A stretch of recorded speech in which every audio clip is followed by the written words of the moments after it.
欢迎来到新兴消息频道，请订阅频道，所以大家不要错过当天最热门的新闻。我们今天的时事通讯包括以下内容：陈晓被改写人生，李沁被黑化人生之路是悲剧还是励志剧？一提起作家路遥，很多人首先会想到《平凡的世界》，但他还有一部也很优秀的中篇小说《人生》，一样启迪着一代年轻人如何去追求自己的梦想，正确书写自己的人生。近日，由陈晓、李沁领衔主演，刘威、李光复、林永健等老戏骨联袂出演的电视剧《人生之路》正在热播，引来不少观众的热议。这部剧开播至今，有人喜欢，有人弃剧，网友吐槽不已，原著粉更是表示不满。这部源于路遥人生改编的电视剧究竟如何呢？01四大亮点。人生之路主要讲述了陕北青年高加林好不容易高考录取，却被村支书的儿子冒名顶替上了大学。不明真相的他只好在老家当一个乡村教师，但他并不满足现状，发誓一定要改变命运。在历经各种波折和考验后，成功书写了自己不平凡的人生的故事。导演严建刚40年前初读《人生》时，就对这部小说很感兴趣，筹划多年，精心打造，让这部剧也闪烁着一些亮点，不可忽视。亮点1：有质感的场景。严建刚导演以指导现实主义题材作品见长，他在原著改编剧本的基础上，完成了几十万字的导演台本，并根据剧情需要搭建场地，完成实景拍摄，可谓是煞费苦心。从街道到学校，从窑洞到村委会，从自行车到黑板报，从路边垒满的土砖到墙上挂着的玉米，人生之路用一个个放大的细节，成功还原了上个世纪80、90年代陕北的县城和乡村实景，引发人们满满的回忆杀。亮点2：两条线索交错。原著中以高加林为主人公，讲述了他和巧珍、亚萍之间的情感纠葛，从而选择了不一样的人生之路。而电视剧中则是两条线索交错，一条是在乡下教书的高加林，另一条则是在上海读书的高双星。二人形成鲜明的对比，加剧了主人公的悲剧性，也增加了作品的讽刺性和现实性。亮点3：熟悉的面孔。虽然这部剧是年轻人挑大梁，但是观众们的眼神还是被不少熟悉的老面孔所吸引。导演果然厉害，请来了众多实力演员加盟，为作品保驾护航。我们可以看到演刘巧珍父亲的刘威，演德顺爷爷的李光复，演嘉林娘的樊胜美嫂子赵千子，他们穿着朴素的衣服，操着一口陕北方言，灰头土脸的样子虽不太上镜，却更能体现陕北人的朴实和可爱。而这里最出彩的还要数全村最精明最有势力的村支书高明楼了。他戴着个老花镜，一对闪光的小眼珠不断地转动，盘算着怎么对自己和家人有利。特别是他接到高加林录取通知书后的一系列神态和动作的变化，更看得出他的老奸巨猾、自私虚伪。亮点4：樊登的友情客串。而所有演职员中，最让大家感到意外的，当然要数客串大学教授的樊登老师了。没想到一向在直播间或书店里和大家一起谈论文学的樊老师，这次能在电视剧中和大家一起畅聊人生，让不少粉丝都惊喜不已。在剧中，樊登老师真是本色出演啊，一亮相就是大学教授派头，语言是亲和的，气场却是强大的，难怪台下的学生们都用崇拜的眼光看着他。能听到这样优秀的教授当面讲课，戏里戏外都是难得的幸运。02三大败笔。虽然这部作品有亮点、有创意，但还是引来不少网友的吐槽，让很多原著粉表示不满，因为这几处败笔实在是太明显了。败笔1：某些对原著情节的改编过于离谱。虽然影视作品是对原著艺术加工后的再现，但是也不能过于脱离模板，否则容易失去原有的味道，让人看着不伦不类。电视剧开头是高加林和双星在崎岖的道路上狂飙自行车，看似在激扬青春，但在那个年代，自行车可是很珍贵的东西，更何况高加林家穷得很，这么货还是不现实的。原著中的高加林并没有考上大学，落榜后做了3年乡村教师，而后又被村支书的儿子给顶了下来。而在电视剧中，他却被人盗用了身份，顶替上了大学，这分明和幸福到万家里的秀玉一个命运。这样的改编违背原著，加重了双星的戏份，冲淡了高加林的光彩，让不少原著粉不满。另外，小说中的刘巧珍是村里最美的姑娘，她爸是全村首富，家里阔绰得很。正如原著中所说，刘巧珍看起来根本不像个农村姑娘，漂亮不必说，装束既不土气，也不俗气。而电视剧中的巧珍又黑又土，开着拖拉机以送货为由，镇里乡下的跑，只为讨好高加林。这和原著里的白净漂亮的骑着自行车的刘巧珍太不一样了。李沁为了这个角色特意把自己黑化，素面朝天的样子让很多粉丝都没认出来。她的形象让人看着十分心疼，但实际上她不必让自己这么丑，漂亮一点，体面一点，才再像有钱人家的姑娘。败笔2，年轻演员不讲方言。同样拍路遥的小说《平凡的世界》里，王磊等年轻主演都说方言，而在此剧中，老戏骨们都说方言，而几个主演的年轻演员都说普通话，显得很别扭。对此，导演有他的想法，他故意不让年轻演员讲陕西话，因为他要的不是一个地域系的作品，只注重乡音和乡土人情，而是希望大家都能找到属于自己的人生意义。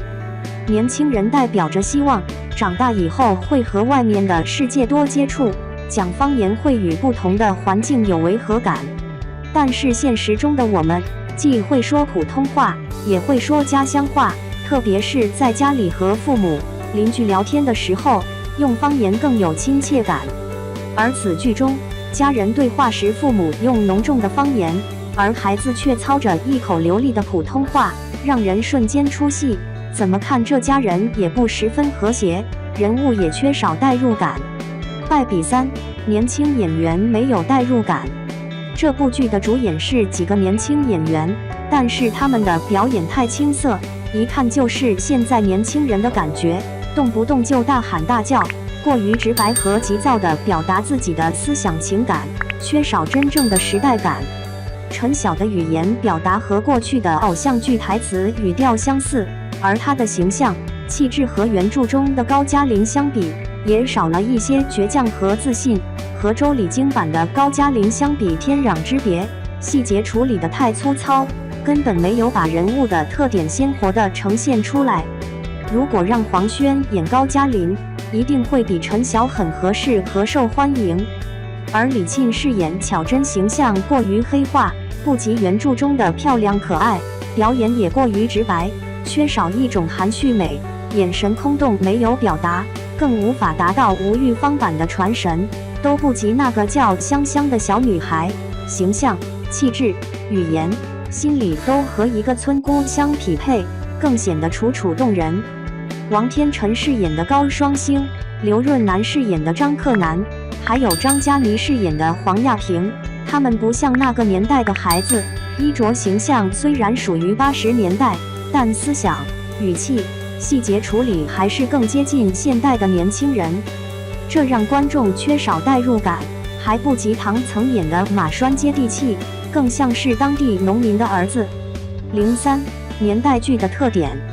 近年来，年代剧比较流行，从父母爱情大江大河到山海情风吹半夏，都在讲述岁月变迁的动人故事，引来不同年龄阶段人们的回忆杀。年代剧要想吸人眼球，引发观众的共情，一定要有以下几个特点。首先，要有历史的厚度。新中国成立70多年，从知青下乡到恢复高考，从下海经商到科技创新，我们的文化、经济、政治、军事、生活等各方面都发生了翻天覆地的大变化，从中截取部分时间段发生的事，从小人物的视角入手，用他们的经历和变化来展示时代的变迁，以小见大，可以尽显历史的厚度。例如大江大河就是讲述了1978到1988十年间改革开放的大背景下，以宋运辉、雷东宝、杨群为代表的先行者们在改革浪潮中不断探索和突围的曲折经历，以点带面、全方位、立体式地描绘了时代画卷，再现了当时的社会风貌。其次，要有内容的深度，作品的内容不仅要有广度，还要有深度，这样才能更加真切动人。电视剧《山海情》本是一部不讨喜的主旋律扶贫剧，没有流量明星，没有商场风云，更没有麻辣爱情，似乎没有什么吸引人眼球的地方。但就是这么个土的掉渣的戏，生动再现了30年前大西北的贫瘠和落后，体现了人们内心复杂的真实感受，让观众见证了一段苦尽甘来的创业史。播出后好评如潮，收视率也高居排行榜榜首，荣获飞天、华鼎等众多大奖，成为年代剧的优秀代表作。难怪北京日报曾评价说，这样的作品火了，折射的正是现实主义创作的成功。西海固那段真实的人间奇迹，呈现的是时代的纹理，传递的是时代的声音，展现的是几代人艰苦奋斗、牺牲奉献的群像。另外，要有主题的高度。很多作品表面上讲述着一些平凡人几十年间的分分合合、生活琐事，但以小见大，折射出的传统美德、处世真理或家国情怀，更让观者反思和感动。例如乔家的儿女中，无论是父亲还是几个孩子，人设都不完美，他们之间也矛盾重重。但正是这样的一家人，跌跌撞撞，聚散离合，相爱相杀，让我们知道平凡的生活更加耐人寻味和珍惜。而父母爱情中，江德福和安杰好像是两个世界的人，看起来并不般配，但还是彼此关爱和包容，风风雨雨50年，一路相扶不离不弃。一个个平淡又真实的生活细节，贴近百姓，弥漫着浓重的烟火气，让观众很容易就找到熟悉的影子，产生共情。而剧中悲喜交加，让我们不禁又对人生、爱情和历史有了新的思考。同时，要有人性的温度。年代剧中最感人的是各类的人间真情、亲情、友情、爱情、温情，而这些情都闪耀着善良的光辉，散发着人性的温度。收视率突破央视5年纪录的《人世间》就是一部很暖心的温情大戏。周家父母对子女的亲情，三兄妹之间的手足情，光字片兄弟的友情，炳坤和郑娟患难与共的爱情，周秉义对乡邻们的乡情，都让人感动不已。人世间呈现出来50年风雨历程中国家发展和百姓生活的变迁，作品中流淌出来的人与人之间的温暖情谊，深深打动了观众的心，被誉为当代中国的影像心灵史诗，当之无愧。04人生之路，年代剧是岁月的回眸，也是历史的印记。它并不完美，却很真实，生动再现了那个时代的人们生活、思想的动态，也给了我们很多的人生启示。艺术不是原封不动的复制还原，而是在尊重原型的基础上进行智慧和巧妙的2次加工，让它更贴近现实，也更满足观众口味。人生之路源于小说《人生》，但又不完全等同于路遥笔下的人生。它既立足原著，又寄托着编导独特的创意和希望，慢慢细品，也是一部不错的作品。从中我们可以见历史，见众生，见万物，见人性，也可以见自己，见现实。剧中曾有这样一句台词：没有一个人的生活道路是笔直的，没有岔道的。个人生活上的岔道口，你走错一步，可以影响人生的一个时期，也可以影响一生。高加林的路最终会通向何处，我们没有看到结局，还不能轻易过早下定论。但是如何走好我们自己的人生之路，也是一个很值得思考的问题，这也是这部剧对我们最好的启示吧。